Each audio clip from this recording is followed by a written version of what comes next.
नमस्कार सब साची बिजनेस में मैं हूं लोग मनीष कुला। अभी हमें कलेक्ट्रेट परिसर पर यहाँ पे देखेंगे तो शिक्षकों का एक पूरा सैलाब आया हुआ है। शिक्षक बड़ी संख्या में शिक्षक आए हुए हैं अब अपनी मांगों को लेकर। आइए चलते हैं इन शिक्षकों से बात करते हैं कि किन मांगों को लेकर आए हुए हैं। क्या नाम है आपका? मनीष चंद्रन। किन मांगों को लेकर आप आए हुए हैं यहाँ पे? ये सुप्रीम कोर्ट के आदेश जो था कि समस्त शिक्षकों को, अब तक के नियुक्त हुए समस्त शिक्षकों को, जो कि 98 से शिक्षाकर्मी की भर्ती हुई, फिर इसके बाद 2001 में हुई, 2003 में हुई, उसके बाद जब टीटी परीक्षा का जब प्रावधान आया तो सुप्रीम कोर्ट ने एक आदेश दिया था स्पेशली कर्नाटक के लिए, और मध्य प्रदेश शासन ने उसको तुरंत फॉलो कर लिया। जैसे ही ऑर्डर आया तुरंत फॉलो किया और एक आदेश जारी कर दिया कि अब तक के नियुक्त समस्त अध्यापक सब वर्ग को टीटी परीक्षा देनी पड़ेगी, जो कि पूरी तरह से गलत है। और उसी के खिलाफ हम लोग आए हैं, क्योंकि हम लोग की नियुक्ति जो हुई है वो उस समय के नियम और शर्तों के अधीन हुई थी, और टीईटी के एग्ज़ाम 2011 के बाद आया, आरटीई लगने के बाद। तो 2011 के बाद जो भी शिक्षक नियुक्त हुए वो टीईटी का एग्ज़ाम दे के नियुक्त हुए हैं। लेकिन हम लोगों की जो नियुक्ति हुई है वो उस समय की सेवा शर्तें, जैसे 98 की जो सेवा शर्तें थी, उस शर्तों के हिसाब से हम लोगों की नियुक्ति हुई थी, जो कि आज का जो आदेश हुआ, ये आदेश पूरी तरह से गलत है और उसके खिलाफ सारे शिक्षक यहाँ पे आंदोलनरत थे। पहले भी बहुत विभागों में उनकी सेवा शर्तें दूसरी थी, उसके हिसाब से उनकी नियुक्ति हुई। आज की शर्तें दूसरी हैं, तो आज के हिसाब से नियुक्ति हो रही है, तो फिर ये सारे डिपार्टमेंट के लिए किया जा रहा है, मेरे लिए क्यों किया जा रहा है, सिर्फ शिक्षकों के लिए क्यों किया जा रहा है? हम इसके खिलाफ हैं। इसके अलावा कौन सी मांगे हैं? इसके अलावा और बहुत सारी मांगे हैं हम लोगों की। एनपीएस वाला जो है तो ओपीएस लागू की जाए और नियुक्ति दिनांक से हम लोगों को वरिष्ठता दी जाए। हमारे साथ में कुछ महिला शिक्षक भी हैं जिनकी नियुक्ति शिक्षाकर्मी के तहत हुई थी। आइए उनसे भी बात करते हैं। क्या नाम आपका?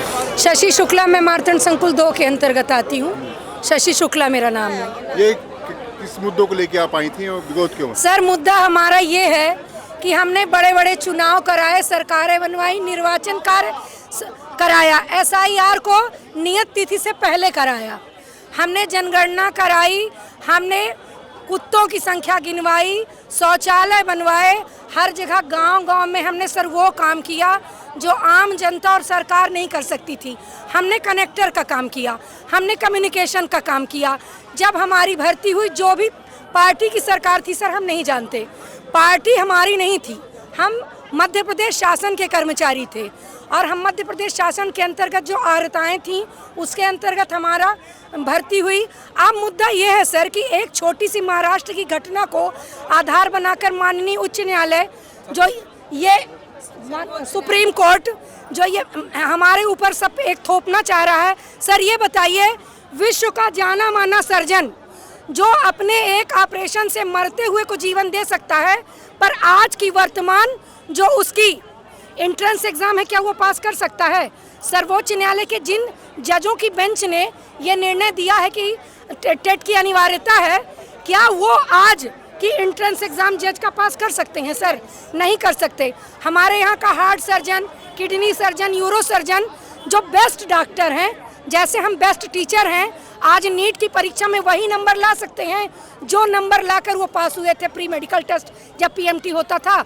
हमारी आईएएस महोदया मैडम, क्या आज आईएएस का एंट्रेंस एग्जाम 3 चरणों में जो होता है उसी वरिष्ठता और उन्हीं अंकों के साथ क्या सर हम उस समय स्टूडेंट की तरह एग्जाम देते हैं, और आज हम टीचर की तरह सर वो सभी काम करते हैं जिसके लिए हमें राज्य शासन ने उत्तरदायी समझा और योग्य समझा। सर हम बार बार परीक्षा देने के लिए नहीं बने हैं, ये कोई हमारी अग्नि परीक्षा नहीं है। आज भी सीता की अग्नि परीक्षा को सही नहीं माना जाता, अंतरात्मा पे हाथ रखिए। तो हम द्वापर युग से आज कल युग नहीं सर, आधुनिक युग, साइबर युग, ग्लोबलाइजेशन में सर क्या हम वहीं फिर से आ जाएं कि हम शून्य से शुरू करें, हम फिर विद्यार्थी बने? ये बताइए, हमें पढ़ने का समय मिलेगा, ठीक है, कोई टीचर इतना नाकाबिल नहीं है, पर एसआईआर हम कराएं, निर्वाचन हम कराएं। अब बच्चों को दूध भी पिलाना है, खाना रोज खिलवाते हैं, उनका खाना भले छिपकली का हो, पहले आदेश है खाएं या ना खाएं। कोई को डायरिया है तो नहीं खाएगा, कोई बीमार है तो नहीं खाएगा, पर आदेश है कि एक शिक्षक जब तक भोजन नहीं करेगा तब तक मध्याह्न भोजन बच्चों में वितरित नहीं होगा। तो सर हम वो भी करें और आके घर के काम और पारिवारिक उत्तरदायित्व न करें, अब टीईटी लेके बैठ जाएं। तो हमारे जज साहब जिन्होंने आदेश दिया, हमारी कलेक्टर मैडम, हमारे सर्जन और हमारे नेता जो रिकॉर्ड स्तर पर जीत के आए हैं सर, आज वो फिर से चुनाव लड़े और उतने ही वोट ले आए, आईएएस उतने ही नंबर ले आए और जज उतने ही नंबर ले आए, तो हम सब तैयार हैं।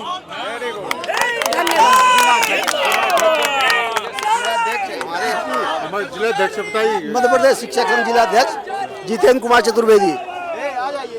ये टीटी परीक्षा जो माननीय सर्वोच्च न्यायालय के निर्णय के बाद सरकारें लागू कर रही हैं, इसके विरोध में आज रीवा जिले में ऐतिहासिक विरोध प्रदर्शन संयुक्त मोर्चा के द्वारा किया गया और आज 25 साल 30 साल की सेवा के बाद इस तरह की काम करना न्यायोचित नहीं है। यदि है तो अन्य विभागों में भी, जैसे सम्मानीय लोग हैं, आप लोगों की भी पुनः परीक्षा ली जाए, पुनः मेडिकल टेस्ट लिया जाए, आईएएस की परीक्षा पुनः ली जाए, पटवारी की परीक्षा पुनः ली जाए, इंजीनियर की परीक्षा पुनः ली जाए, तो हम भी परीक्षा देने के लिए तैयार रहेंगे। लेकिन इस तरह का अन्याय हम सहन नहीं करेंगे। हर जोर जुल्म की टक्कर में संघर्ष हमारा नारा है, हम पूरे प्रशासन को हिला के रख देंगे। क्या नाम है आपका? जी, ज्योति सिंह नाम है। किस स्कूल में पदस्थ हैं? शासकीय माध्यमिक शाला भिटवा में पदस्थ। ये किस लिए को लेकर विरोध है? किससे? ये टेट के लिए सर विरोध है, जो हम सब पहले से शासन की जितनी भी मापदंड थी उसको हम लोगों ने पार करके आया है और अब वो नया नाम टीईटी के नाम से वापस परीक्षा लेना चाह रहे हैं, उसके विरोध में। तो टीईटी की परीक्षा से इतना डर क्यों है? डर नहीं है सर, हम सब ने अपनी अपनी पहले भी सब कुछ सिद्ध कर रखा है, सब परीक्षा पास करके ही आए हैं, तो डर किसी बात का नहीं है। लेकिन ये जबरदस्ती थोपा जा रहा है, बस यही है इसके लिए। जी धन्यवाद। कब तक आंदोलन रहेगा? कैसा आंदोलन है इसके बाद? सर ये आंदोलन रहेगा अभी भोपाल तक। जी जी, हम अपनी बात पहुँचाएंगे। देखिए कि हमारे साथ एक बड़ा हुजूम जो शिक्षकों का है। आपको बता दें कि शिक्षा अधिकार लागू होने के बाद सरकार ने, सुप्रीम कोर्ट ने तय किया है कि जो शिक्षाकर्मी या फिर गुरुजी टीईटी परीक्षा नहीं पास किए थे, वो टीईटी परीक्षा उनको देनी होगी।